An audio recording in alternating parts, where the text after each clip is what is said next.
Hello everyone, welcome to ओकुल, India के सबसे अफोर्डेबल लर्निंग प्लेटफॉर्म में आप सभी लोगों का एक बार फिर से बहुत बहुत स्वागत है।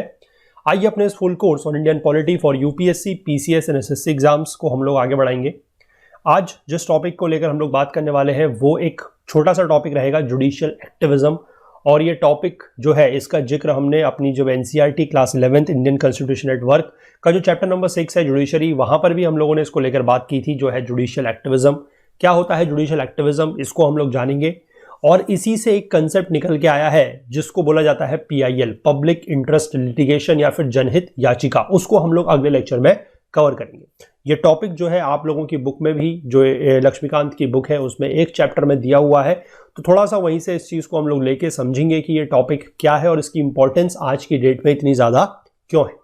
पिछले पार्ट में हम लोगों ने जो है जुडिशियल रिव्यू के बारे में समझा था कि जुडिशियल रिव्यू का मतलब होता है कि कोई भी लॉ या कोई भी एग्जीक्यूटिव एक्शन जो एग्जिस्ट कर रहा है उसकी कॉन्स्टिट्यूशनैलिटी को, उसकी संवैधानिकता को चेक करना जो है किसका काम है, जुडिशरी का काम है, न्यायपालिका का काम है। और उसको वो किस तरीके से करता है वो हम लोगों ने पिछले पार्ट में अंडर जुडिशियल रिव्यू, जिसको अगर आप हिंदी में जानना चाहें तो दैट इज नोन एज न्यायिक पुनरावलोकन, वहां पर हमने समझा था। आज हम जुडिशियल एक्टिविज्म के बारे में समझेंगे और अगले लेक्चर में हम लोग पीआईएल यानी कि पब्लिक इंटरेस्ट लिटिगेशन या फिर जनहित याचिका के बारे में समझेंगे। और उसी के साथ ये हमारा जो पूरा का पूरा एक सेक्शन चल रहा है जुडिशरी का लेकर, न्यायपालिका का लेकर, ये कवर हो जाएगा। तो आगे बढ़ने से पहले मैं आप सभी लोगों से एक बार फिर से रिक्वेस्ट करना चाहूंगा, जो लोग इस कोर्स को, वीडियो सीरीज को फॉलो कर रहे हैं, जिनको ये पसंद आ रही है, वो ज्यादा से ज्यादा वीडियोस को लाइक करें, ज्यादा से ज्यादा शेयर करें अपने दोस्तों के साथ, कलीग्स के साथ, ताकि हमारे इन कोर्सेज का जो फायदा है वो ज्यादा से ज्यादा लोगों तक पहुंच सके। और बाकी जो लोग चैनल पर नए हैं उनसे भी मैं रिक्वेस्ट करूंगा, अगर आप लोगों को कंटेंट पसंद आ रहा है, हेल्पफुल लग रहा है, तो आप लोग भी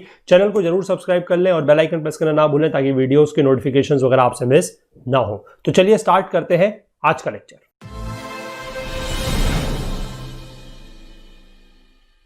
देखिए, जो कंसेप्ट है जुडिशियल एक्टिविज्म का, जो ये कंसेप्ट है ये कहां से आया। हम लोगों ने जुडिशियल रिव्यू के कंसेप्ट में भी देखा था कि वो भी अमेरिकन कॉन्स्टिट्यूशन यानी कि जो अमेरिकी का संविधान है वहां से आया था। सिमिलरली अगर हम बात करते हैं जुडिशियल एक्टिविज्म के कंसेप्ट की, तो ये भी कहां से आया है, originated and developed in the USA. ठीक है, यूएसए में ही ये भी डेवलप हुआ है। This term was first coined in 1947 by Arthur Schlesinger junior, an American historian and educator. ठीक है, उन्होंने इस टर्म को पहली बार बोला था, कॉइन किया था 1947 में। इंडिया में जो ये डॉक्ट्रिन है जुडिशियल एक्टिविज्म का, ये इंट्रोड्यूस किया गया मिड 1970s के आसपास। ठीक है, justice V R. Krishna Iyer, justice PN. Bhagwati, justice O Chinnappa Reddy and justice DA. Desai led the foundations of judicial activism in the country. यानी कि आप ये कह सकते हैं कि जो ये चार लोग हैं, they are the pioneers of judicial activism. ठीक है, pioneers of judicial activism. Pioneer का मतलब होता है कोई भी ऐसे व्यक्ति जो किसी भी नए कंसेप्ट को, नए आप कह सकते हैं ट्रेडिशन की शुरुआत करते हैं। जो पहले ऐसे व्यक्ति होते हैं उस फील्ड में काम करने वाले, उस एक्टिविटी को स्टार्ट करने वाले, उनको बोला जाता है पायनियर्स। तो हम ये कह सकते हैं कि इन्होंने हमारे देश में इसकी फाउंडेशन रखी, इसकी नींव रखी, बुनियाद रखी जुडिशियल एक्टिविज्म की। वो कौन है? VR. Krishna Iyer, justice PN. Bhagwati, justice O Chinnappa Reddy and justice DA. Desai. तो they can be called as the pioneers of judicial activism in our country या फिर इंडिया में। ठीक है, अब हम पहले ये समझते हैं कि ये जुडिशियल एक्टिविज्म आखिरकार होता क्या है। आप लोगों को जुडिशियल रिव्यू तो आई थिंक अच्छे से पता है, हमने पिछले लेक्चर में बात की है, बहुत डिटेल में बात की है जुडिशियल रिव्यू क्या होता है, किस तरीके से उसको किया जाता है। जुडिशियल एक्टिविज्म पहले समझते हैं, उसके बाद जुडिशियल एक्टिविज्म किस तरीके से जुडिशियल रिव्यू से सेम है, सिमिलर है, डिफरेंट है, इसको भी आगे जाके हम समझेंगे और अपने जो कंसेप्ट है उसको थोड़ा सा और क्लियर अच्छे से करेंगे। ठीक है ना, पहले समझते हैं जुडिशियल रिव्यू का मीनिंग क्या है, सॉरी जुडिशियल एक्टिविज्म का मीनिंग क्या है। तो जुडिशियल एक्टिविज्म, अब देखिए एक्टिविज्म जो वर्ड है इससे ही आपको कुछ हद तक चीजें समझ में आ रही होंगी। एक्टिव, ये वर्ड जो है निकला है एक्टिव से। एक्टिव का मतलब होता है क्या? एक्टिव होना तो पता ही है आप लोगों को, सक्रिय होना। ठीक है ना, जिन लोगों को हिंदी में जो पढ़ते हैं उन लोगों के लिए हिंदी का वर्ड सक्रिय।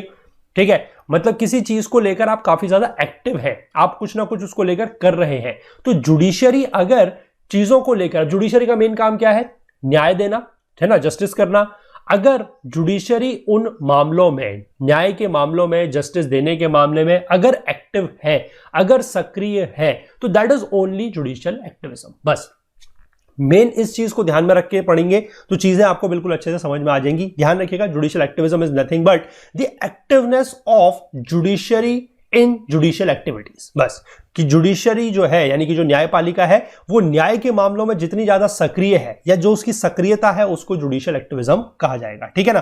देखिए judicial activism denotes the proactive role played by the judiciary. Proactive role, ठीक है, किसके द्वारा? जुडिशरी के द्वारा। किसमें?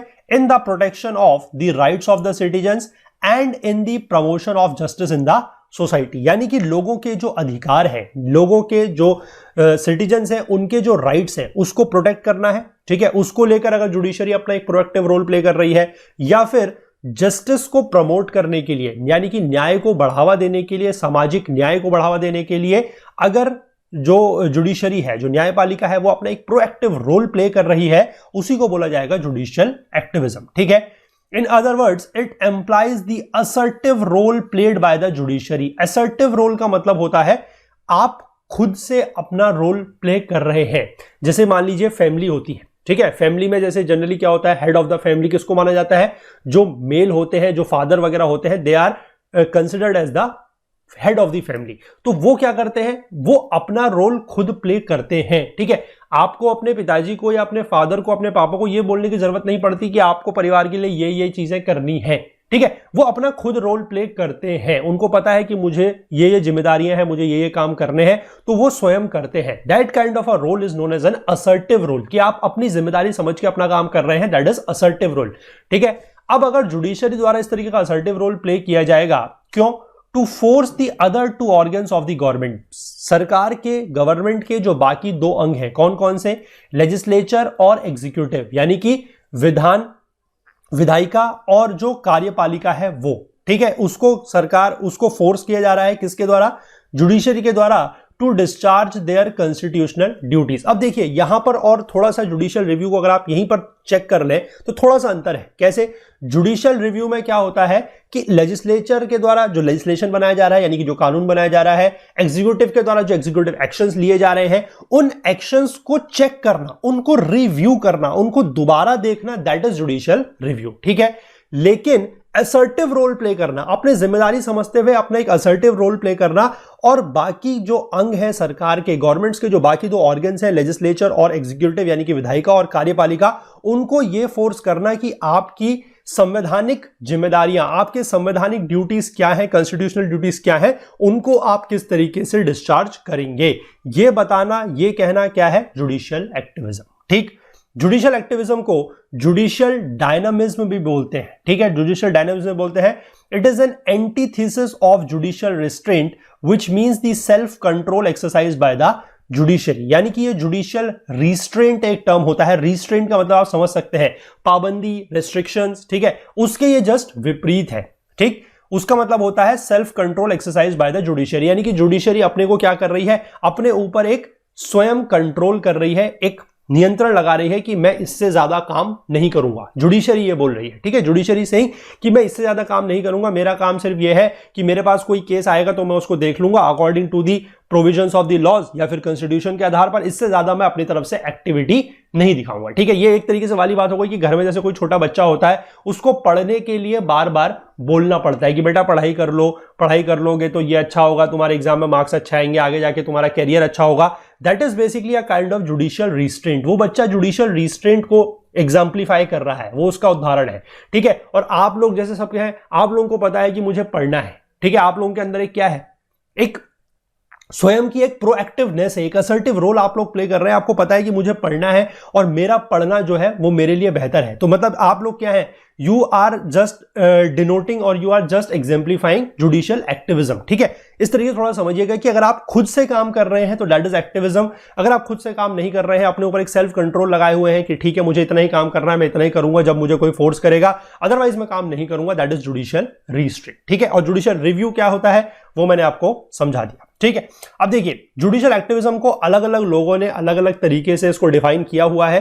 थोड़ा सा देख लेते हैं क्या है, लेकिन मतलब जो है, जो एक कोर मतलब है वो यही है जो मैंने आपको समझा दिया। इसी चीज को ध्यान में रख के आप इसको पढ़िएगा। ठीक, जुडिशियल एक्टिविज्म क्या है? Is a way of exercising judicial power. Judicial power को एक्सरसाइज करने का एक तरीका है that motivates judges to depart from normally practiced strict adherence to judicial precedent in favor of progressive and new social policies। ठीक है, ये judicial power को एक्सरसाइज करने का एक तरीका है जिसमें ये जजेस को मोटिवेट करता है कि अपने जो नॉर्मल प्रैक्टिस चल रही है, जिसमें वो लोग जुडिशियल प्रेसिडेंट से यानी कि जो जुडिशियल एक्टिविटीज है उससे काफी ज्यादा स्ट्रिक्ट अडहेयर करते हैं। अडहेयर करने का मतलब है कि उसको स्ट्रिक्टली, बहुत ज्यादा स्ट्रिक्टली फॉलो करते हैं, पूरे के पूरे जो लॉ के अकॉर्डिंग से वो लोग चल रहे हैं। मतलब यहां पर ये इसको समझिएगा, यहां पर आप इसको ये मत समझिएगा कि जुडिशियल एक्टिविज्म का मतलब है कि जो लॉयर्स हैं या जो कोर्ट है वो अपने जुडिशियल पावर्स के बाहर जाके काम करेगा, ठीक है, या वो अनलॉफुल एक्टिविटीज करेगा, ऐसा नहीं है।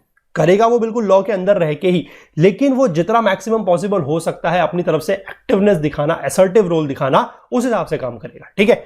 It is commonly marked by decision calling for social engineering and occasionally these decisions represent intrusion in the legislative and executive matters, ठीक है। यानी कि वो क्या कर रहा है, सोशल इंजीनियरिंग के लिए डिसीजंस ले रहा है, और कभी कभी ऐसा भी होता है कि ये डिसीजन जो है ये हो जाता है कि वो लेजिस्लेटिव और एग्जीक्यूटिव मैटर्स में इंट्रूजन हो जाता है। इंट्रूजन मतलब वो उसमें एक तरीके से कह सकते हैं दखल हो जाता है, ठीक। Judicial activism is the practice in the judiciary of protecting और expanding individual rights through decisions that depart from established precedent or are independent of or in opposition to supposed constitutional or legislation intent, ठीक है। ये बात भी बिल्कुल वही है कि अपने थोड़ा सा जो आप कह सकते हैं कि जुडिशियल प्रेसिडेंट है, जो स्टैब्लिश प्रेसिडेंट है, यानी कि जिस तरीके से आप एक तरीके से कह सकते हैं कि परंपराएं चली आ रही हैं, ठीक है, या फिर जो आप कह सकते हैं एक्टिविटीज चली आ रही है, जो एक ट्रेडिशन चला आ रहा है, उससे थोड़ा सा हटते हुए, उससे थोड़ा सा हटके जो है काम करना है। ध्यान रखेंगे काम लॉफुली ही होगा, कॉन्स्टिट्यूशनल के प्रोविजंस के अकॉर्डिंग ही होगा, उसके बाहर जाके काम नहीं हो सकता, ठीक। जुडिशियल एक्टिविज्म जो है उसको कैसे डिफाइन करेंगे, can be defined as the process of law making by जजेस। अब देखिए यहां पर इसको बहुत ध्यान से समझिएगा, लॉ मेकिंग जनरली जजेस का या जुडिशरी का काम नहीं है, ठीक है। वो किसका काम है, law making is the task of legislature, ठीक है, जो हमारी विधायिका है उसका काम है, पार्लियामेंट है, स्टेट लेजिस्लेचर है, उसका काम है। लेकिन जुडिशियल एक्टिविज्म को हम ऐसे भी डिफाइन कर सकते हैं, लॉ मेकिंग बाय द जजेस, it means an active interpretation of existing legislation by the जजेस made with the view to enhance the utility of that legislation for social betterment. यानी कि इसका मतलब क्या है कि कोई भी एग्जिस्टिंग लेजिस्लेशन है उसका एक्टिव इंटरप्रिटेशन। अब आप ये कहेंगे कि अगर एग्जिस्टिंग लेजिस्लेशन है उसका इंटरप्रिटेशन अगर जजेस कर रहे हैं या जुडिशरी कर रही है तो वो तो जुडिशियल रिव्यू हो गया, है ना, बिल्कुल जुडिशियल रिव्यू हो गया, आपकी बात पे मैं सहमत हूं। लेकिन यहां पर जो ये वर्ड लिखा है ये इंपॉर्टेंट है, वर्ड क्या है, एक्टिव इंटरप्रिटेशन। एक्टिव का मतलब है कि आप स्वयं कर रहे हैं, फिर वही बात आती है असर्टिव रोल वाली, ठीक है ना, असर्टिव रोल प्ले कर रहे हैं और उसके तहत वो किसी भी एग्जिस्टिंग लेजिस्लेशन को क्या कर रहे हैं, इंटरप्रेट कर रहे हैं। और क्यों कर रहे हैं, ताकि उसकी जो यूटिलिटी है, जो उस लेजिस्लेशन की, उस लॉ की जो उपयोगिता है उसको इनहैंस किया जा सके, उसको बढ़ाया जा सके। क्यों, सोशल बेटरमेंट के लिए। सोशल बेटरमेंट मतलब सामाजिक अच्छाई के लिए, कि समाज में उस लेजिस्लेशन से अच्छी चीजें हों, ठीक है, उसका कोई दुरुपयोग ना करे, उसके लिए इसको किया जाता है, ठीक। जुडिशियल एक्टिविज्म जो है is different from judicial pessimism which means interpretation of existing provision of laws without an attempt to enhance its beneficial aspects, ठीक।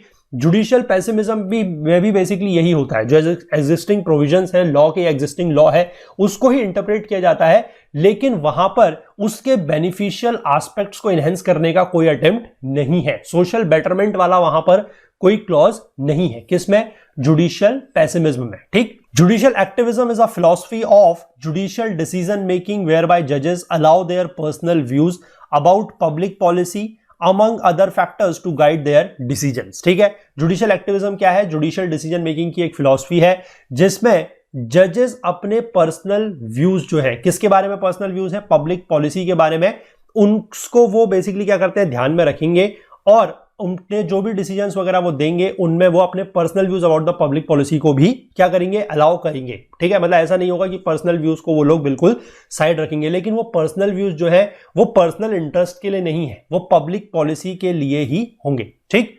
Judicial activism is a procedure to evolve new principles, concepts, maxims, formulae and relief to do justice और to expand the standing of the litigant and open the door of courts for needy or to entertain litigation affecting the entire society or a section of it, ठीक है।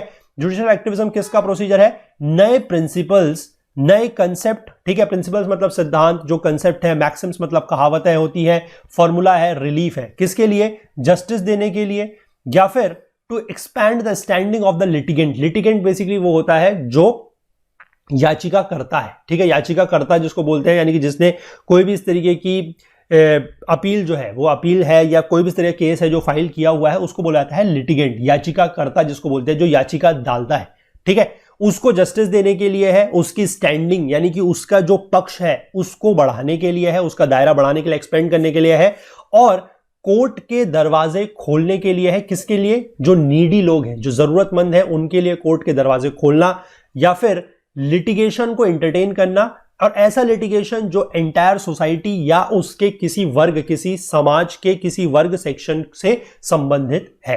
तो ये सारे के सारे जितने भी यहां पर टर्म्स दिए गए थे जुडिशियल एक्टिविज्म की, जो अलग अलग डेफिनेशंस है, जो अलग अलग लोगों ने, जो ज्यूरिस्ट वगैरह होते हैं, उन्होंने दी है, आप इन डेफिनेशंस को अपने हिसाब से पढ़ सकते हैं, समझ सकते हैं, याद रख सकते हैं।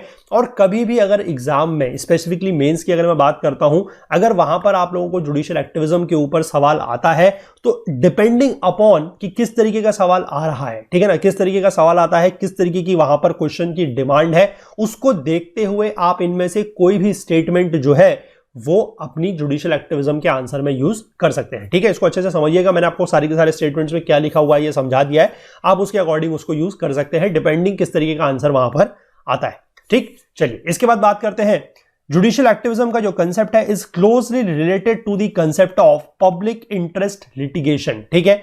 पब्लिक इंटरेस्ट लिटिगेशन के कंसेप्ट से रिलेटेड है। It is the judicial activism of the Supreme Court which is the major factor for the rise of PIL. Judicial activism जो है सुप्रीम कोर्ट का, उसी की वजह से क्या हुआ है, पीआईएल के जो केसेस है या पीआईएल में जो है वो बढ़ोतरी हुई है। यानी कि एक वर्ड आप यहां पर समझ सकते हैं, स्टेटमेंट आप समझ सकते हैं कि PIL is an outcome of judicial activism. Judicial activism का ही आउटकम क्या है, पीआईएल, ठीक। और in fact PIL is the most popular form और मैनिफेस्टेशन ऑफ जुडिशियल एक्टिविज्म। अब इस तरीके की स्टेटमेंट जो है ये जब आप आंसर लिख रहे होते हैं ना मेंस में, तो वहां पर काफी इंपॉर्टेंट हो जाती है, वहां पर ये एक अच्छा इंपैक्ट देती है। आप लिखना चाहें PIL के बारे में अगर आप लिख रहे हो या जुडिशियल एक्टिविज्म को आप PIL से रिलेट करते हुए लिख रहे हो, तो आप लिख सकते हैं कि PIL is an outcome of judicial activism या PIL is the manifestation of judicial activism, ठीक है। इस तरह की चीजें जो है आप लोग वहां पर जरूर आंसर में लिख सकते हैं, इससे एक अच्छा इंपैक्ट जो है वो एग्जामिनर के ऊपर पड़ेगा कि आप कि वो भी ये बात को समझेंगे कि आपको जो चीजें हैं वो आपने सिर्फ रटी नहीं है, आपको पता है कि जुडिशियल एक्टिविज्म क्या होता है, PIL क्या होता है, किस तरीके से जो PIL का कंसेप्ट है वो इवॉल्व हुआ है through the concept of judicial activism. तो ही विल और she will understand this thing, ठीक है। और थोड़ा सा हो सकता है कि आपको आधा एक मार्क्स जो है इधर उधर थोड़ा सा ज्यादा मिल जाए, और किसी एक क्वेश्चन में आधा नंबर, एक नंबर अगर आपको ज्यादा मिल रहा है, तो फाइनल आपका जो रिजल्ट होगा पूरे ओवरऑल उस सब्जेक्ट के मार्क्स को लेकर या फिर पूरे के पूरे ओवरऑल मेरिट लिस्ट को अगर हम लेकर बात करते हैं, तो वो एक एक नंबर, आधा आधा नंबर भी क्वेश्चन में जो है काफी ज्यादा मैटर रखता है, ठीक है। वहां से भी आपका जो यू कैन व्हाट यू से कि आपका जो गेम है, मतलब जो आपका जो पूरा का पूरा एक तैयारी चल रही है, जो आपका एग्जाम चल रहा है, उसमें वो आपके खेल को बना या बिगाड़ सकता है। तो आधे आधे एक एक नंबर को लेकर भी बहुत ज्यादा आपको कोशिश करनी पड़ेगी कि कहीं पर भी हो सकता है कि आधा नंबर अगर ज्यादा मिल रहा है, एक नंबर अगर ज्यादा मिल रहा है, तो you have to get it, ठीक है। चलिए इसके बाद हम बात करेंगे judicial review and judicial activism को लेकर। जुडिशियल रिव्यू क्या था, डिटेल में डिस्कस किया है पिछले लेक्चर में, जिसने नहीं देखा है वो लोग जाके प्लीज इस लेक्चर सीरीज का जो पिछला लेक्चर था, ठीक है ना, लेक्चर नंबर 143, उसको जाके देख लें। जुडिशियल एक्टिविज्म भी क्या है मैं आपको काफी यहां पर भी समझा चुका हूं, तो आई होप कि आप लोग थोड़ा बहुत आइडिया मिल गया होगा कि जुडिशियल एक्टिविज्म भी क्या है। तो जल्दी से इन दोनों चीजों को अब हम कंपेयर करते हैं, देखते हैं किस तरीके से ये सिमिलर है या किस तरीके से ये डिफरेंट है, ठीक है। Judicial review and judicial activism. The concept of judicial review and judicial activism are closely related to each other, ठीक है, but there is a difference between them. The following points bring out this difference. अब आप पहली line से ही समझ गए कि जुडिशियल रिव्यू और जुडिशियल एक्टिविज्म जो है ये आपस में कहीं ना कहीं रिलेटेड तो है, संबंधित तो है, लेकिन इनके बीच में कुछ ना कुछ डिफरेंस जरूर है, ठीक है। और वो डिफरेंस क्या है, देखिए, since about the mid 20th century a version of judicial review has acquired the nickname of judicial activism, especially in the USA, ठीक है।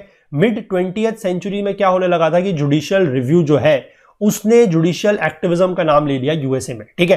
इंडिया में भी क्या होता है, जो पार्टिसिपेंट्स हैं इन द डिबेट, डिबेट मतलब जो वाद विवाद करते हैं, उसके जो पार्टिसिपेंट्स हैं यानी कि जो उसमें भागीदारी करते हैं, वो कभी कभी जुडिशियल एक्टिविज्म को और जुडिशियल रिव्यू को आपस में क्या कर देते हैं, मिक्स कर देते हैं। ठीक है, लेकिन आप लोगों को ये बात समझ में आ गई है और I hope and I very much firmly believe कि आप लोग इन दोनों कंसेप्ट्स को अलग रख पाएंगे। आपके मन में कोई भी डाउट नहीं है कि ये दोनों में अंतर क्या है। ठीक, former is that form of the latter, former मतलब जुडिशियल एक्टिविज्म, ठीक, क्योंकि पहले ये लिखा गया है, judicial review is the latter, यानी कि जुडिशियल एक्टिविज्म जो है, जुडिशियल रिव्यू का वो पार्ट है जिसमें जजेस क्या करते हैं, participate in the law making process, that is not only the uphold और invalidate laws in terms of constitutional provisions but also exercise their policy preferences in doing so. बस ये अंतर है।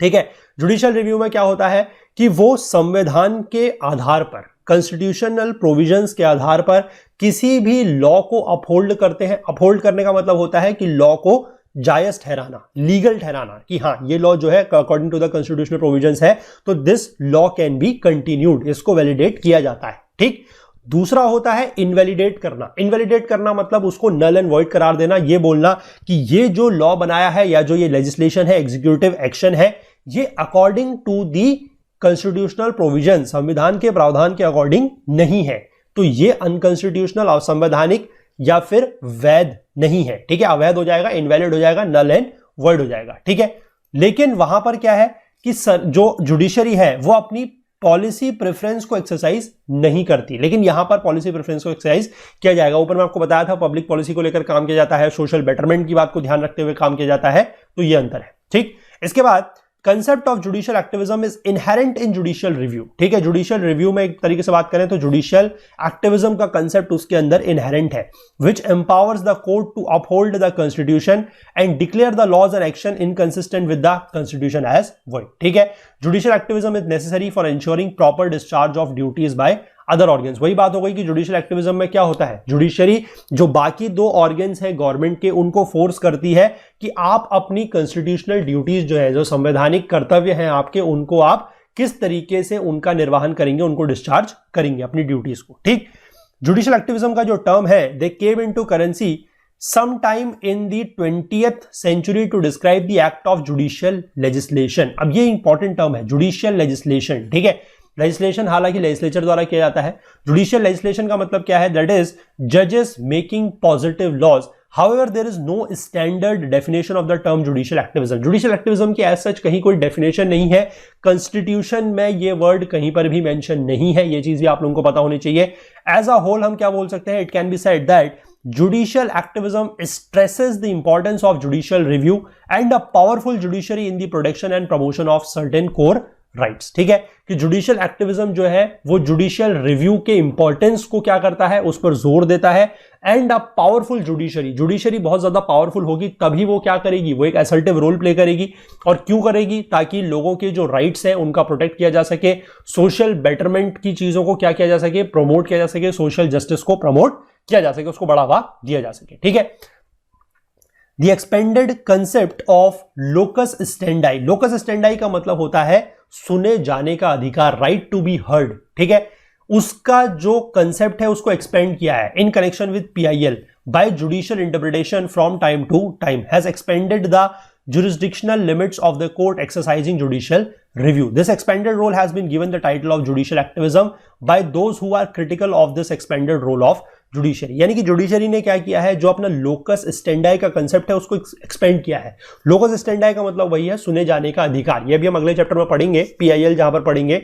पहले जनरली क्या होता था, जब पीआईएल वगैरह कंसेप्ट नहीं था तो कोर्ट में केस वही फाइल कर सकता था जो खुद एग्रीव्ड पर्सन था। मतलब जैसे मान लीजिए आप हैं या मैं हूं, कोई भी है, अगर हम किसी डिस्प्यूट में हैं या हमारे साथ अगर कोई बुरा हुआ है तो हम ही जाके क्या करेंगे, कोर्ट में अपील कर सकते हैं, कोर्ट में केस फाइल कर सकते हैं। ठीक है, लेकिन पीआईएल क्या होता है आप लोगों को पहले से पता है, थोड़ा सा हम लोगों ने बात अपने एनसीईआरटी में भी की थी कि पीआईएल का मतलब है पब्लिक इंटरेस्ट लिटिगेशन। यानी कि अगर मैं चाहूं, अगर मान लीजिए मैं कोई सोशल वर्कर हूं और मैं ये देखता हूं कि समाज के ये कुछ सेक्शंस ऑफ पीपल हैं जिनके साथ कुछ बुरा हो रहा है, ठीक है, और वो लोगों की ये कैपेसिटी नहीं है, हो सकता है कि दे आर पुअर, उनको इस बात की जानकारी नहीं है, they are less educated, they don't have that much kind of economic, उनकी जो इकोनॉमिक कंडीशंस है वो इतनी अच्छी नहीं है, उनके पास कोर्ट तक की पहुंच नहीं है, उनको जानकारी नहीं है, तो उनके बिहाफ में मैं जाके कोर्ट में क्या कर सकता हूं, मैं जाके कोर्ट में केस दायर कर सकता हूं एज अ PIL, जिसको जनहित याचिका बोलते हैं, which is in the public interest. वो मेरे इंटरेस्ट में नहीं है, वो पब्लिक इंटरेस्ट में है, ठीक है। Some sections of the people, कुछ जनरल पब्लिक के इंटरेस्ट में है, उनके हित में है, that is known as PIL। तो लोकस स्टैंडाई का मतलब है सुने जाने का अधिकार, यानी कि पहले यह अधिकार था कि सिर्फ वही लोग जो एग्रीव्ड पर्सन है वो खुद ही जाके कोर्ट में केस फाइल कर सकते थे, लेकिन बाद में जो लोकस स्टैंडाई यानी कि सुने जाने के अधिकार को एक्सपेंड किया गया है, इसके दायरे को बढ़ाया गया है, जिसके तहत PIL का कंसेप्ट आया, तो दैट इज बेसिकली वही जो एक्सपेंडेड रोल है, ठीक है, उसी को क्या बोला जाता है, जुडिशियल एक्टिविज्म, ठीक है। और किसके द्वारा यह रोल दिया गया है, जो इस तरीके के expanded role of the judiciary को लेकर क्रिटिकल थे उनके द्वारा, ठीक। Judicial activism as regards constitutional cases falls under the rubric of what is commonly called judicial review, ठीक है। rubric का मतलब होता है उसकी जो heading है वो, ठीक। and at the broadest level it is any occasion where the court intervenes and strike down the piece of duly enacted legislation, ठीक है। मतलब यहां पर बात वही है, एक तरीके से जुडिशियल रिव्यू में क्या है कि किसी केस को लेकर कोई लेजिस्लेशन अगर बनाया है, कोई एग्जीक्यूटिव एक्शन अगर है, तो उसको लेकर सरकार के पास, सरकार के खिलाफ कह सकते हैं, क्योंकि लेजिस्लेशन कौन बनाएगा, जो आपकी लेजिस्लेशन है, जो आपकी लेजिस्लेचर है वही बनाएगा, एग्जीक्यूटिव एक्शन कौन लेगा, जो गवर्नमेंट है वही लेगी, तो उसके खिलाफ आप कोर्ट में जा सकते हैं, दैट इज जुडिशियल रिव्यू, ठीक।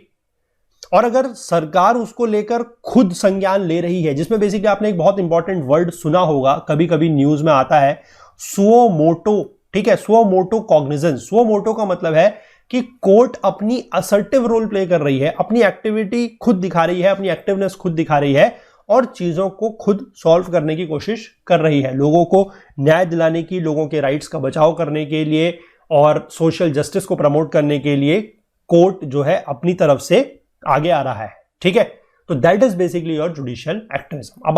अब आई होप कि आप लोग ये जो कंसेप्ट है जुडिशियल एक्टिविज्म का बिल्कुल अच्छे से डिफाइन तरीके से समझ चुके होंगे, और किस तरीके से ये जुडिशियल रिव्यू से थोड़ा सा अलग है, मतलब उसी के लाइन में चल रहा है लेकिन थोड़ा सा अलग है। I would say it is a kind of a parallel path, जिसमें जुडिशियल रिव्यू और जुडिशियल एक्टिविज्म चल रहे हैं, ये एक पैरेलल पाथ है, दोनों मिक्स नहीं है, ठीक है, इस बात को ध्यान रखना है। इसके बाद जुडिशियल एक्टिविज्म का कुछ लोगों ने जस्टिफिकेशन भी दिया है, यानी कि लोगों ने ये बोला है कि जुडिशियल एक्टिविज्म सही है, ठीक है, इसको जस्टिफाई किया है।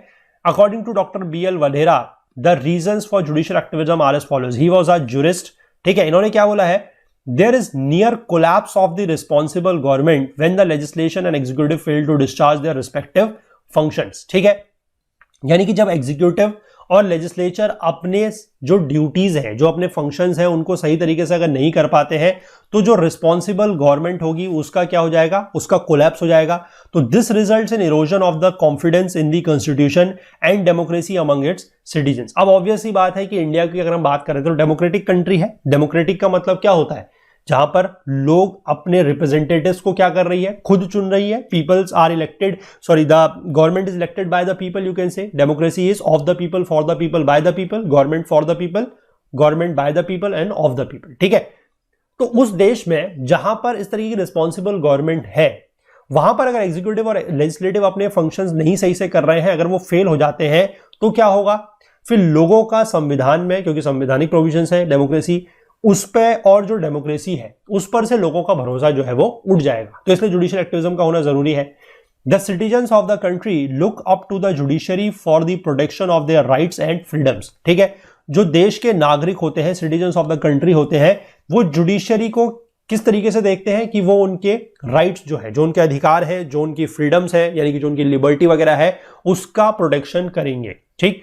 This leads to tremendous pressure on judiciary to step in aid for the suffering masses. तो ये इससे क्या होता है, जुडिशरी के ऊपर एक ट्रेमेंडस प्रेशर यानी कि अतिरिक्त दबाव आ जाता है, और जिसमें उसकी ये जिम्मेदारी बन जाती है कि वो जो सफरिंग मासेस है, यानी कि जो लोग पीड़ित हैं, उनकी मदद के लिए आगे आए, कदम उठाए, ठीक।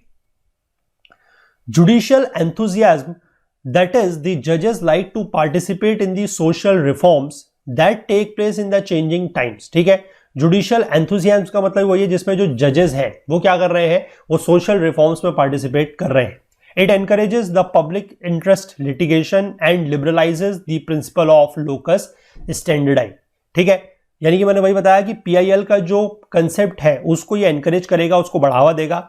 और जो लोकस स्टैंडाई का प्रिंसिपल है, सिद्धांत है, लोकस स्टैंडाई मैं फिर से आपको बता रहा हूं, राइट टू बी हर्ड, सुने जाने का अधिकार, इस सिद्धांत को, इस प्रिंसिपल को थोड़ा सा क्या कर रहा है, इसमें ढील दे रहा है, इसको लिबरलाइज कर रहा है। ठीक, इसके बाद legislative vacuum, that is there may be certain areas which have not been legislated upon, यानी कुछ एरियाज ऐसे हो सकते हैं जिनके ऊपर कोई कानून एज सच नहीं बना है। It is therefore upon court to indulge in judicial legislation and to meet the changing social needs. तो इस केस में हो सकता है कि जो जुडिशरी है उसको लेजिस्लेशन करना पड़े, उसको लॉज वगैरह बनाने पड़े, और वो जो चेंजिंग सोशल नीड्स है, यानी कि जो बदलते हुए सामाजिक जरूरतें हैं, ठीक है, उनको पूरा करने के लिए यह काम करना पड़े। The constitution of India has itself adopted certain provisions which gives judiciary enough scope to legislate और to play an active role. ठीक है, संविधान में ही काफी जगह ऐसी चीजें लिखी गई हैं कि जिसमें जुडिशरी के पास काफी स्कोप है लेजिस्लेट करने का, यानी कि लॉज वगैरह बनाने का और एक्टिव रोल प्ले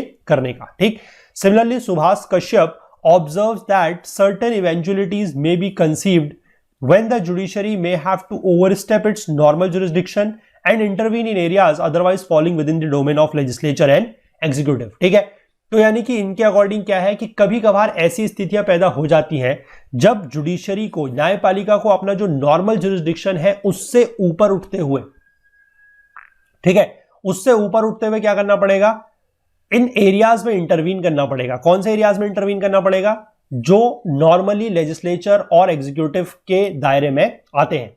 ठीक है, क्या क्या है वो, When the legislature fails to discharge its responsibilities, यानी कि जब लेजिस्लेचर अपनी ड्यूटीज को ढंग से नहीं कर पा रहा है। ठीक है, in case of a hung legislature, when the government it provides is weak, insecure and busy only in the struggle for survival and therefore unable to take any decision which displeases any caste, community or other group। Hung legislature का मतलब क्या होता है कि जब ही कब, जैसे मैंने आपको पहले ही बताया था कि जब हम बात कर रहे थे पार्लियामेंट वगैरह की या एग्जीक्यूटिव वगैरह की, कि जब कभी पूर्ण बहुमत की सरकार नहीं होती, ठीक है ना, क्लियर मेजोरिटी की सरकार वगैरह नहीं होती है, तो उस केस में लेजिस्लेचर जब हंग लेजिस्लेचर हो जाएगा, तो उस केस में क्या है कि जब सरकार बनेगी तो वो कैसी सरकार होगी, वो वीक होगी, इनसिक्योर होगी और बिजी होगी, किसमें, अपने सर्वाइवल के स्ट्रगल को लेकर, क्योंकि वो अपनी सीट बचाने को लेकर, अपनी सरकार बचाने को लेकर ही काम करेगी।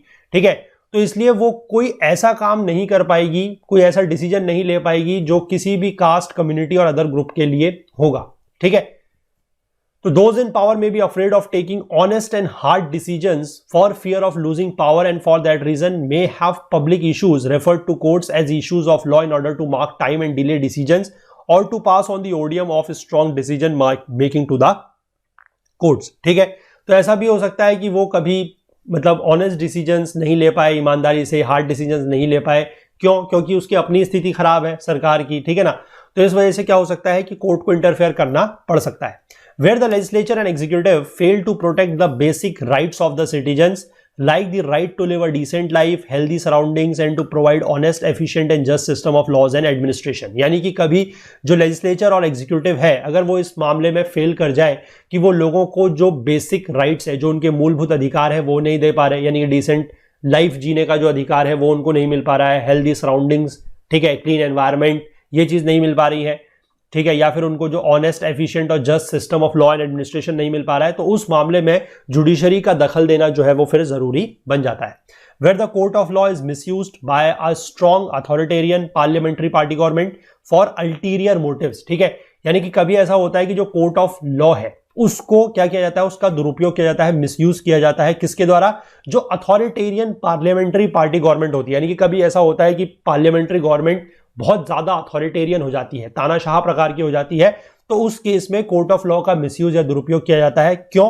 अल्टीरियर मोटिव्स के लिए। अल्टीरियर मोटिव्स का मतलब होता है कुछ छुपे हुए मकसद, ठीक है, हिडन मोटिव्स के लिए, as was sought to be done during the emergency operation. जिस समय इमरजेंसी वगैरह लगाई गई थी उस समय ये चीज देखने को मिली थी। ठीक है, sometimes the courts themselves knowingly और unknowingly become victims of human all too human weaknesses of craze for populism, publicity, playing to the media and hogging the headlines। ठीक है, कभी कभी ऐसा भी होता है कि कोर्ट्स जो हैं वो जाने अनजाने में विक्टिम्स बन जाते हैं किन चीज़ों के, कि जैसे पॉपुलिज्म के, मतलब पॉपुलैरिटी के लिए, पब्लिसिटी के लिए, ठीक है, मीडिया के उसमें फंस जाते हैं, हेडलाइंस वगैरह के उसमें फंस जाते हैं, तो उन चीजों को दूर करने के लिए भी कोर्ट का होना जो है वो बहुत ज्यादा जरूरी है। ठीक, इसके बाद जुडिशियल एक्टिविज्म का अगर हम एक्टिवेटर्स की बात करें तो उपेंद्र बख्शी एक एमिनेंट ज्यूरिस्ट है, जिन्होंने क्या बोला है, has delineated the following typology of social और human right activist who activated judicial activism. अब देखिए अलग अलग तरीके के यहाँ पर एक्टिविस्ट लिखे गए हैं, हालांकि बहुत ज्यादा इंपॉर्टेंट पार्ट नहीं है, फिर भी आप लोगों की बुक में दिया गया था तो थोड़ा सा मुझे लगा कि इसको बता देते हैं। Civil right activist, civil right activist मतलब ये ऐसे ग्रुप्स हैं जो प्राइमरीली फोकस कर रहे हैं सिविल और पॉलिटिकल राइट्स इश्यूज को लेकर। ठीक है, पीपल राइट्स मतलब these group focus on social and economic rights with in the context of state repression of people's movement. ठीक है, कंज्यूमर राइट्स कौन होंगे, ये ऐसे मुद्दे इश्यूज करेंगे जो कंज्यूमर राइट से संबंधित है। ठीक है, with in the framework of accountability of polity and economy. फिर बॉन्डेड लेबर जो बंधुआ मजदूर ग्रुप्स हैं, ठीक है, they ask for the judicial activism is nothing short of inhalation of ways slavery in India. ठीक, इसके बाद एनवायरमेंटल एक्शन को लेकर हम बात करते हैं कि जो पर्यावरण संबंधी है। ठीक, these groups activate an activist judiciary to combat increasing environmental degradation and pollution, जो इसके खिलाफ मतलब आवाज वगैरह उठाते हैं। Citizen group against large irrigation projects, ठीक है, जो बहुत बड़े सिंचाई के प्रोजेक्ट वगैरह होते हैं, क्योंकि वहां पर भी उससे क्या होगा, लार्ज इरिगेशन प्रोजेक्ट्स वगैरह अगर बनेंगे तो डैम्स वगैरह काफी बड़े मात्रा में बनेंगे, नहर वगैरह बनेंगी, तो उससे भी एनवायरमेंट को खतरा है। ठीक है, तो ये एक्टिविस्ट क्या होते हैं, they ask the Indian judiciary the impossible for any judiciary in the world, namely cease to and desist from ordering against mega irrigation projects. ठीक है, इसके बाद चाइल्ड ग्रुप्स को लेकर जो बात करेंगे, these group focus on child labour के ऊपर ये फोकस करेंगे। Right to literacy and juveniles in custodial institution, juveniles होते हैं बेसिकली जो नाबालिग दोषी होते हैं वो। ठीक है, rights of child born to sex workers, जो सेक्स वर्कर्स वगैरह होते हैं, जो प्रोस्टिट्यूट्स वगैरह होते हैं, उनके जो बच्चे वगैरह पैदा होते हैं उनके अधिकारों को लेकर बात करते हैं ये, क्योंकि उनकी प्रॉपर जो है आपको पता है कि गाइडेंस वगैरह नहीं होगी, उनकी प्रॉपर पेरेंटेज वगैरह नहीं होगी, तो उसको लेकर। ठीक है, इसके बाद कस्टोडियल राइट्स को लेकर, these group include social action by prisoners rights group, यानी कि जो बंदी वगैरह है उनके अधिकारों को लेकर। Women under state protective custody and persons under preventive detention, इनके अधिकारों को लेकर बात करने वाले जो लोग होते हैं, that is custodial rights group. इसके बाद पॉवर्टी राइट्स ग्रुप की अगर हम बात करें तो these groups litigate issues concerning drought and famine relief and urban empowering, इसको लेकर बात करने वाले हैं। इसके बाद indigenous people rights group, these group agitate for the issues of forest dwellers, citizens of 5th and 6th schedules of the Indian constitution and identity rights. Women rights group मतलब issues of gender equality, gender based violence, harassment, rape and dowry murders, इनको लेकर बात करने वाले लोग हैं ये। ठीक, इसके बाद bar based groups, these associations agitate for issues concerning autonomy and accountability of the Indian judiciary, ये बार काउंसिल बेसिकली आपका जो जुडिशरी संबंधित है वो है। Media autonomy groups, these groups focus on the autonomy and accountability of the press and instruments of mass media owned by the state. Assorted lawyer based groups, this category includes the critically influential lawyer groups which agitate for various causes. Assorted individual petitioners, and this category includes freelance activist individuals. ठीक है, तो ये अलग अलग तरीके के लोग हैं जो जुडिशरी को, जो जुडिशियल एक्टिविज्म के कंसेप्ट को क्या करते हैं, प्रमोट करते हैं या उनको आगे लाने का काम करते हैं। ठीक, इसके बाद judicial activism versus judicial restraint की अगर हम बात करें, मैंने आपको पहले बताया था रिस्ट्रेंट एक तरीके से अलग फिलॉसफी है। Judicial activism and judicial restraint are the two alternative judicial philosophies in the United States. Those who subscribe to judicial restraint contend that the role of जजेस शुड बी स्क्रपलेसली लिमिटेड। ठीक है, जो लोग basically judicial restraint की philosophy पर believe करते हैं, उसको सब्सक्राइब करते हैं, वो क्या मानते हैं कि जजेस का जो रोल है वो लिमिटेड होना चाहिए। ठीक है, उनका काम क्या है, their job is merely to say what the law is, उनका काम यह कहना है कि कानून क्या बताता है। ठीक है, किनका काम, जो जजेस है उनका काम। Leaving the business of law making where it properly belongs, that is with the legislators and the executives. ठीक है, उनका यही कहना है, जो जुडिशियल रिस्ट्रेंट की फिलॉसफी पे, उसकी धारणा पे बिलीव करते हैं, उनका यही कहना है कि जो जजेस का रोल है वो लिमिटेड होना चाहिए। उनका काम सिर्फ ये है कि वो ये बताएं कि कानून क्या बोलता है, लॉ क्या बोलता है। ठीक है, वो लॉ मेकिंग का काम ना करें, लॉ मेकिंग का काम उसी को छोड़ दें जिसका ये काम है, यानी कि लेजिस्लेटर्स का और एग्जीक्यूटिव्स का। ठीक, under no circumstances moreover should जजेस allow their personal political values and policy agendas to colour their judicial opinions. किसी भी हालात में, अंडर नो सर्कमस्टेंस, किसी भी हालात में वो क्या है, जजेस जो है अपने पर्सनल पॉलिटिकल वैल्यूज को और पॉलिसी एजेंडास को अलाउ नहीं करेंगे, उसका यूज नहीं करेंगे अपने जुडिशियल ओपिनियन को कलर करने के लिए, यानी कि अपने जुडिशियल ओपिनियन को बताने के लिए। ठीक, this view holds that the original intent of the author's of the constitution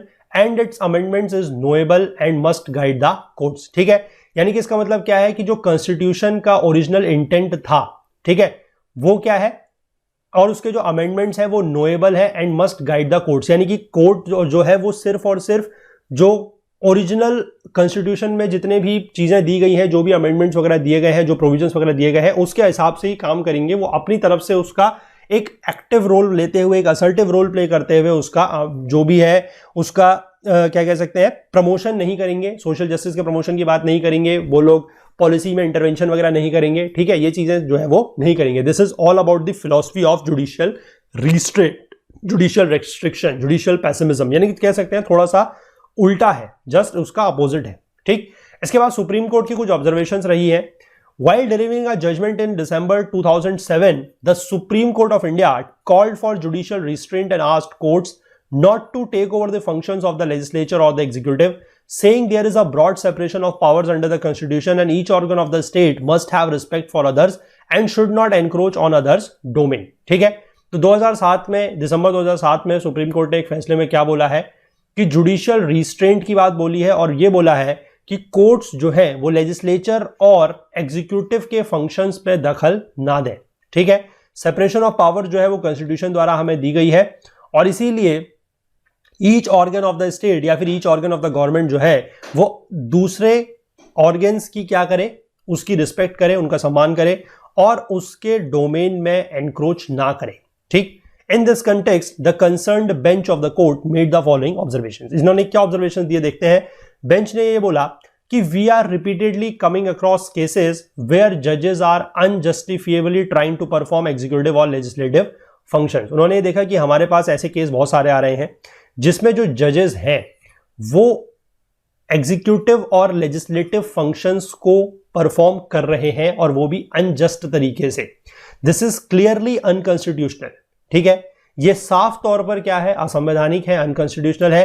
In the name of judicial activism, judges cannot cross their limits and try to take over functions which belong to other organs of the state. इन्होंने ये बोला कि judicial activism के नाम पर जो जजेस हैं वो अपनी सीमाओं को लांघ नहीं सकते, अपने लिमिट्स को क्रॉस नहीं कर सकते, और वो जो बाकी ऑर्गन्स के काम हैं, जो सरकार के बाकी अंग हैं, लेजिस्लेचर है और एग्जीक्यूटिव है, यानी कि विधायिका है और कार्यपालिका है, उनके फंक्शंस को ये नहीं टेक ओवर कर सकते। ठीक, जज बेंच ने यह भी बोला कि जजेस मस्ट नो देयर लिमिट्स, जजेस को अपनी जो लिमिट्स है, अपनी जो सीमाएं हैं वो पता होनी चाहिए, and must not try to run the government, और उनको गवर्नमेंट रन करने के बारे में नहीं सोचना चाहिए। They must have modesty and humility and not behave like emperors. उनके पास मॉडेस्टी होनी चाहिए, मॉडेस्टी का मतलब होता है शील, ह्यूमिलिटी होनी चाहिए, ह्यूमिलिटी का मतलब है विनम्रता, और वो एक एम्परर की तरह, एक राजा की तरह काम नहीं करेंगे, उनको इसकी तरह बिहेव नहीं करना चाहिए। इसके बाद quoting from the book The Spirit of Laws by Montesquieu on the consequences of not maintaining separation of power among the three organs, the bench said, देखिए एक बुक थी मॉन्टेस्क्यू की, he was a French political philosopher. इन्होंने क्या बोला, इनकी एक book थी स्पिरिट ऑफ लॉज, उसके बुक से कोट करते हुए इन्होंने ये बोला कि अगर सेपरेशन ऑफ पावर्स को मेंटेन नहीं किया गया, separation of powers between the three organs अगर मेंटेन नहीं की गई, तो जो फ्रेंच पॉलिटिकल फिलोसफर्स हैं इनकी वार्निंग ये है कि warning is particularly apt and timely for the Indian judiciary today, since very often it is rightly criticised for overreach and encroachment on the domains of the other two organs. ठीक है, इस बात को ध्यान रखा गया है और यहीं से इन्होंने इसको कोट किया है इस बुक से कि इंडियन जुडिशरी के लिए ये जो वार्निंग है इसका सही समय है, क्योंकि बहुत बार ये देखा जा रहा है कि एक ऑर्गन जो है, स्पेसिफिकली जुडिशरी को यहां पर बोला जा रहा है कि वो बाकी दो ऑर्गन्स में क्या कर रहा है, उसके डोमेन में एनक्रोच करने की कोशिश कर रहा है। Judicial activism must not become judicial adventurism, judicial adventurism ये नहीं बनना चाहिए। The bench want the court adjudication must be done within the system of historically validated restraints and conscious minimization of judges' preference। ठीक है, कि जो भी historically validated restraints हैं उन्हीं के आधार पर एडजुडिकेट करना चाहिए, उन्हीं के आधार पर न्यायिक निर्णय वगैरह लिए जाने चाहिए, और जजेस की जो प्रेफरेंस है उसका मिनिमाइजेशन होना चाहिए, वो कम से कम होनी चाहिए। ठीक, courts must not embarrass administrative authorities, court जो है वो एडमिनिस्ट्रेटिव अथॉरिटीज को एम्बेरस ना करे and must realise that administrative authorities have expertise in the field of administration while the courts does not. ठीक है, अब अगर आप क्या करेंगे, एडमिनिस्ट्रेटिव अथॉरिटीज वगैरह जो है यानी कि जो लेजिस्लेचर है, एग्जीक्यूटिव वगैरह, उसके काम में आप दखल देंगे या उसके फैसलों को अगर आप बदलेंगे तो इसका मतलब क्या है कि आप उनकी अथॉरिटीज को कम कर रहे हैं। आप ये कह रहे हैं कि एडमिनिस्ट्रेटिव अपना काम अच्छे से नहीं कर सकती है, लेकिन हम बीइंग द जुडिशरी भी हम एडमिनिस्ट्रेटिव काम कर सकते हैं। तो ऐसा नहीं है, एडमिनिस्ट्रेटिव अथॉरिटीज जो है उनके पास एडमिनिस्ट्रेटिव की फील्ड में एक्सपर्टीज है लेकिन कोर्ट्स के पास नहीं है, तो इसलिए कोर्ट को ये चीजें जो है वो नहीं करनी चाहिए। The bench said the justification often given for judicial encroachment on the domain of the executive और the legislator is that the other two organs are not doing their jobs properly. यानी कि जस्टिफिकेशन क्या दिया जाता है judicial encroachment का कि जो बाकी दो ऑर्गन्स हैं वो सही से अपना काम नहीं कर रहे हैं। Even assuming this is so the same allegations can be made against the judiciary too because there are cases pending in court for half a century. तो बेंच ने यह बोला कि हाँ, कभी कभी यह बोल दिया जाता है जुडिशरी के द्वारा कि हम ऐसा इसलिए कर रहे हैं क्योंकि जो लेजिस्लेचर और जो एग्जीक्यूटिव है वो अपना काम सही से नहीं कर रहा है, तो इसलिए हम उनके डोमेन्स में एंक्रोच कर रहे हैं। लेकिन यही बात जुडिशरी के लिए भी तो बोली जा सकती है, क्योंकि जुडिशरी में भी हम देख रहे हैं पिछले काफी हाफ आ सेंचुरी से, यानी कि पिछले आधी सदी से या फिर आधी हम कह सकते हैं 50 सालों से लगभग कोर्ट में भी काफी सारे केसेस पेंडिंग है, तो हम उनके लिए भी कह सकते हैं कि वो सही से काम नहीं कर रहे हैं। तो आप ये कैसे बोल सकते हैं कि लेजिस्लेचर और एग्जीक्यूटिव सही से काम नहीं कर रहे हैं, हम उनके डोमेन में एनक्रोच कर रहे हैं? आप पहले अपना काम तो सही से कीजिए, ये बेंच का कहना है। ठीक है, इसके बाद इफ द लेजिस्लेचर और the executive was not functioning properly, अगर एग्जीक्यूटिव और लेजिस्लेचर जो है वो सही से काम नहीं कर रही है, तो it was for the people to correct the defects by exercising their franchise properly in the next elections. ठीक है, तो ऑब्वियस सी बात है, डेमोक्रेटिक गवर्नमेंट सरकार द्वारा चुनी, लोगों द्वारा चुनी गई है, और अगर लोगों को यह लग रहा है कि लेजिस्लेचर अपना सही से काम नहीं कर रहा है, एग्जीक्यूटिव अपना सही से काम नहीं कर रहा है, तो ये लोगों के ऊपर है, ये लोगों का अधिकार है, या लोग इसको तय करेंगे कि सही काम हो रहा है या नहीं हो रहा है, और वो अपना जो फ्रेंचाइज है, जो एक्सरसाइज, फ्रेंचाइज मतलब होता है वोटिंग राइट्स, वो अपने वोटिंग राइट्स का यूज करेंगे और अगले इलेक्शंस में उन चीजों को सुधार लेंगे, और वो वोट करेंगे ऐसे कैंडिडेट्स के लिए जो उनकी एक्सपेक्टेशंस को, उम्मीदों के ऊपर खरा उतरेगा, और बाय अदर लॉफुल मेथड्स, यानी कि जैसे कि पीसफुल डेमोन्स्ट्रेशंस वगैरह करेंगे। उसके तहत वो अपने जो लोग अपनी राय है, जो अपने विचार है वो रख सकते हैं। जुडिशरी का ये काम नहीं है कि वो बाकी दो ऑर्गन्स को के डोमेन्स में इस बात को लेकर एनक्रोच करे कि वो सही से काम नहीं कर रहे हैं। ठीक है, the remedy is not in the judiciary taking over the legislative or the executive functions, because that will not only violate the delicate balance of power enshrined in the constitution, but also because the judiciary has neither the expertise nor the resources to perform these functions। ठीक है, तो अगर जो आपकी judiciary जो आपका legislature और जो एग्जीक्यूटिव है, अगर वो सही से काम नहीं कर रहे हैं, तो उसका फिर रेमेडी या उसका जो उपाय है वो ये नहीं है कि जुडिशरी उनका काम करने लग जाए। ठीक है, क्यों? क्योंकि अगर ऐसा होता है तो इससे दो प्रॉब्लम होंगी। पहली चीज तो यह है कि जो एक डेलिकेट बैलेंस ऑफ पावर बना हुआ है या फिर जो संवैधानिक है, अगर वो नहीं मेंटेन किया जाता है तो पहली बात तो यह है कि वो पूरा का पूरा जो प्रोविजन है वो अनकॉन्स्टिट्यूशनल हो जाएगा। ठीक, और दूसरी बात यह है कि जुडिशरी के पास एक्सपर्टीज भी नहीं है और रिसोर्सेज भी नहीं है लेजिस्लेचर का काम करने के लिए और एग्जीक्यूटिव का काम करने के लिए, तो उनको ये चीज नहीं करनी चाहिए। ठीक, the bench said judicial restraint is consistent with and complementary to the balance of power among the three independent branches of the state। ठीक है, जो जुडिशियल रिस्ट्रेंट है वो कंसिस्टेंट है और वो बैलेंस ऑफ पावर जो है between the three independent branches of the state उसको में कॉम्प्लीमेंट्री है।